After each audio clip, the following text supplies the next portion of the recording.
Hello, my name is Rich Howard, owner of Architectural Builder Supply, and this video is to bring you a closer look at the Trimco 1069L privacy function sliding door pole. So the 1069L, here's what it looks like. This is what it looks like in the stainless steel finish.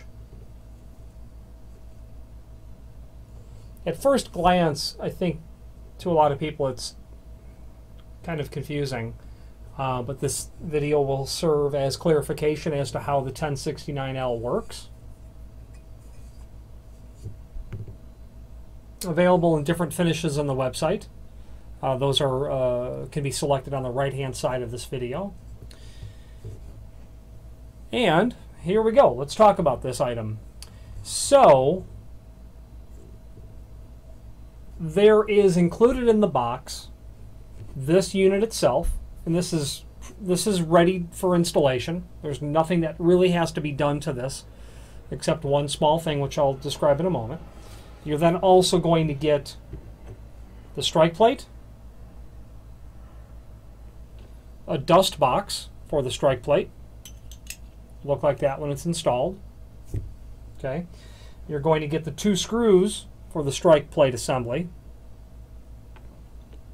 You are also going to get the 4, or in effect, fine thread bugle head drywall screws would be my guess, for attaching the body to the edge of the door, like that. It'd be 4 screws. Okay. You are also going to get an Allen wrench.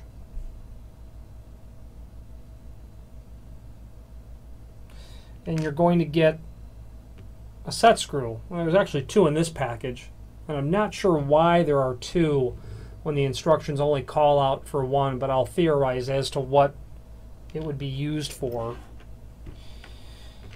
So when you take this out of the box, it's kind of unusual in the sense that the entire rear assembly flaps back and forth just like that.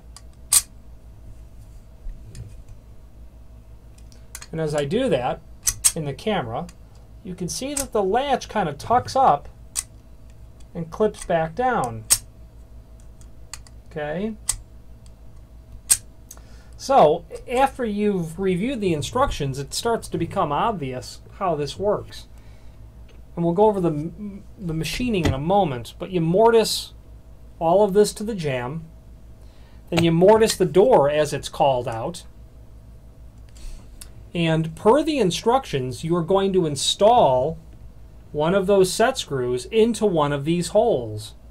And the lower hole, which is tapped, you would take the little set screw and you would actually thread it in to that hole with the Allen wrench that's also provided. Okay. And you install that so it's flush. You'll have a situation where you need to get the Allen wrench to get that further in. When you install, and it has thread lock on it, so I don't want to thread it all the way in. But when you thread it all the way in, it will project into the hole in the back and thus limit. I've got the screw started in the bottom hole. It will thus limit how far this body, the locking body, can travel. Right now there's no screw, so it will flap back and forth. But when you install that screw in the bottom, it will be limited to the center position, which would be the unlocked position. Therefore, if the body and handle can only operate in one direction, you get the idea that the body will always stay straight because that's what's screwed to the door. It's then the handle that gets knocked up and down. Okay? Only hitting it up, or on this side obviously dropping it down, will get it locked. And then taking your hand, per ADA compliant applications, there's no twisting. You just need to use the heel edge of your hand to get the handle back into a horizontal position.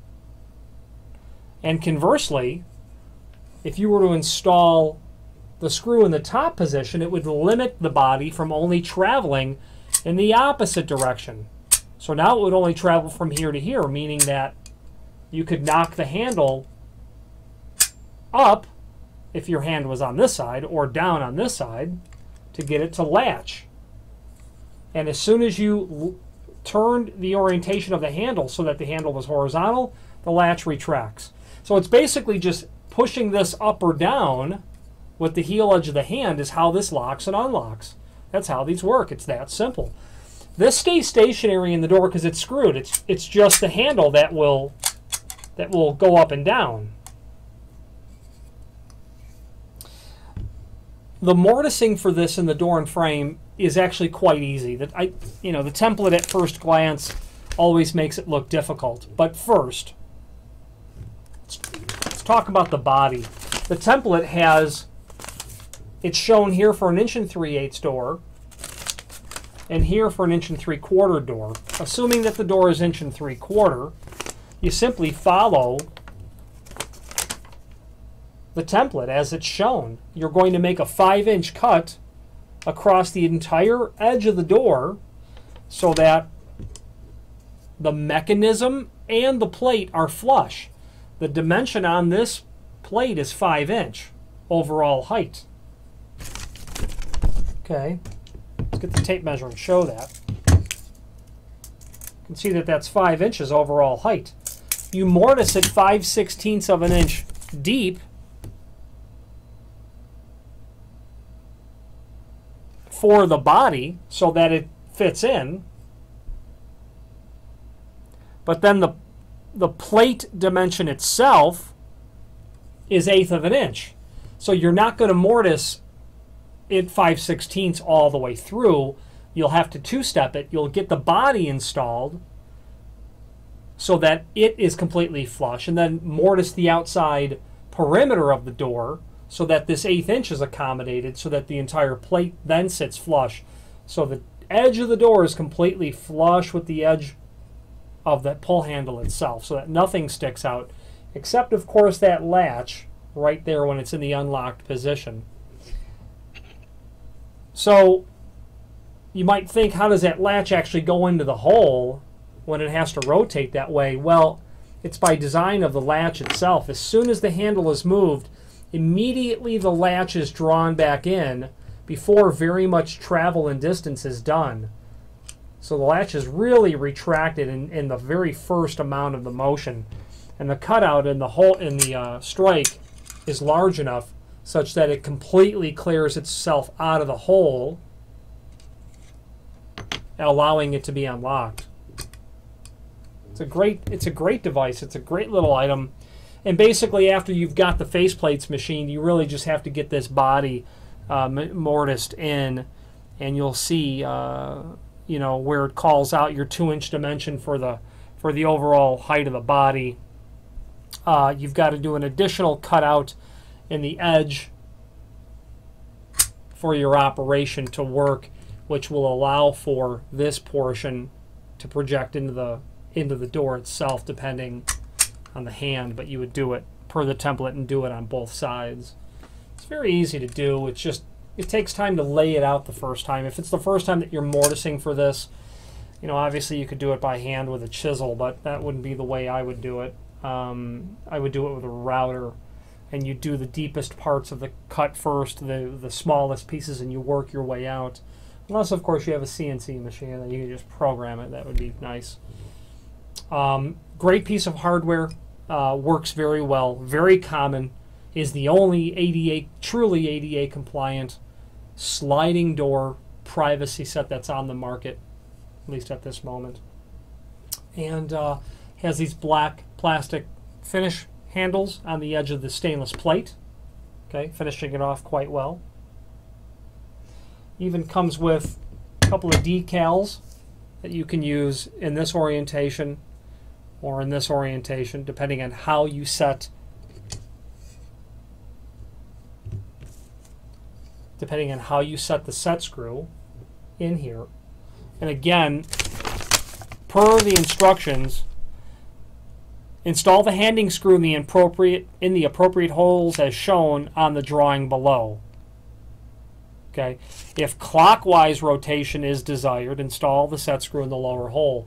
So if you want, your handle to rotate clockwise, and I realize it might appear to you backwards, but you'd go in the lower hole if you wanted the handle to go in a clockwise direction, or vice versa if you want it in a counterclockwise direction to lock and unlock, or I should say to lock, you would go in the top hole. You'll figure that out. It'll be quite obvious after you get this mortise to the door, get it attached. It will operate up and down when the door is in the open position. You can rotate the lever up and down, the handle up and down, and you'll determine quickly how you want that to happen. It's completely regardless, the operation, whichever way you want it to work, depending on your desire, likes, and application.